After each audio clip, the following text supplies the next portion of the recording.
Guys म फेरि आइसकेको छु इन्फ्रा साइडमा। म आज चाहिँ तपाईँहरूलाई के देखाउन आइछु भन्दाखेरि यहाँ चाहिँ हाम्रो धेरै सर्भिसहरू छन् होइन।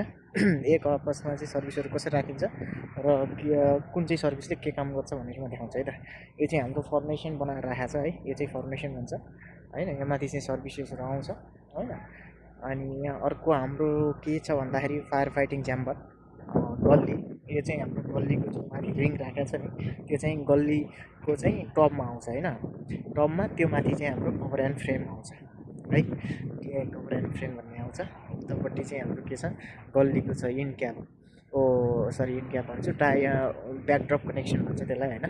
उतापट्टि त्यो देखिरहनु भएको नि, यो चाहिँ हाम्रो पोर्टेबल वाटर जिआरई पाइपलाइन, यस्तो हुन्छ पोर्टेबल वाटर। फर्मेसन बनाएर चाहिँ आधी चाहिँ पाइपलाइन राखेको छन्, कपलरहरूले चाहिँ पुरा बनाएर राखेको छन्। अनि अर्को चाहिँ यहाँ चाहिँ के छ भन्दाखेरि हाम्रो चाहिँ यहाँ हाम्रो यो चाहिँ हाम्रो एचबी हाई भोल्टेज क्रसिङ भन्छ यसलाई है। यो चाहिँ के हो भन्दाखेरि चाहिँ अहिले चाहिँ डकमा त राखेको छ। अनि पछि चाहिँ हाम्रो के हुन्छ, यहाँ माथि चाहिँ हाम्रो चाहिँ सर्भिसेस आउँछ, आउँछ रोड आउँछ होइन। रोडको पनि त के हुन्छ भन्दा रोडमाथि त लाइभ लोड मुभ हुन्छ, जसको कारणले गर्दा चाहिँ केबलहरू ड्यामेज हुन सक्ने हुन्छ। त्यो भएर चाहिँ हामीले यहाँ चाहिँ के गर्नु मिल्दैन भन्दाखेरि केबल चाहिँ डाइरेक्ट ले गर्न मिल्दैन होइन।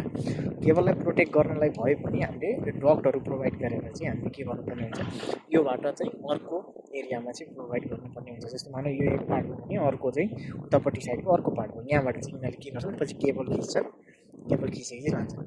अब एउटा यो पर्पज हो होइन। कुनै पनि लाइभ लोड माथि आउँदैछ भने केबलहरू त्यत्तिकै खिच्न पाइँदैन। अर्को एउटा यस्तो केस पनि हुन्छ, अर्को केस चाहिँ कस्तो हुन्छ, कस्तो केसमा चाहिँ क्रसिङहरू दिइन्छ भन्दाखेरि मानौँ फ्युचर एक्सपान्सन छ होइन, फ्युचर प्लान छ। मानौँ यहाँबाट चाहिँ मानौँ यसलाई नै मान्नुहोस्, यहाँबाट चाहिँ अर्को एउटा कुनै ठाउँमा चाहिँ केबलहरू लानुपर्ने छ होइन। अब यो फ्युचरमा त के हुन्छ, यो त रोड बन्ला के बन्ला होइन, पछि कनेक्टेड होला, कुनै मानौँ कुनै केही होला, डेभलप त हुन्छ होइन। अब त्यस्तो केसमा चाहिँ त्यो एक्जिस्टिङ चाहिँ स्ट्रक्चरलाई चाहिँ हामीले चाहिँ सकेसम्म चाहिँ भत्काउन खोज्दैनौँ क्या। त्यस्तो केसमा चाहिँ हामीले पहिला नै यस्तै रोड क्रसिङ डकहरू चाहिँ दिएर राखेको हुन्छ क्या। फ्युचरमा चाहिँ यदि केही कारणवश हामीले यो ठाउँबाट अर्को ठाउँमा लानु पर्यो केबल भने माथिको स्ट्रक्चरलाई चाहिँ केही पनि गर्नु नपर्ने गरी हामीले यसरी डक्टहरू चाहिँ पहिल्यै फ्युचरको लागि प्रोभाइड गरेको हुन्छ। त्यो अर्को केसमा होइन, दुईवटा केसमा चाहिँ हाम्रो रोड क्रसिङहरू चाहिँ आउँछ। यहाँनिर छ गल्ली होइन, यो चाहिँ गल्ली हो होइन, देख्न सक्नुहुन्छ गल्ली। यो पछाडिको के भन्छ यसलाई, ब्याकड्रप कनेक्सन भन्छ यसलाई, ब्याकड्रप कनेक्सन। यहाँबाट चाहिँ ब्याकड्रप भएर चाहिँ के हुन्छ, तल चाहिँ हाम्रो म्यान होलमा जान्छ, ऊ देख्न सक्नुहुन्छ पाइप होइन। किन यसलाई प्रोटेक्ट गरे भन्दाखेरि पाइपलाई चाहिँ त्यत्तिकै राख्न मिल्दैन क्या, भाँचिन सक्छ होइन, के हुनसक्छ।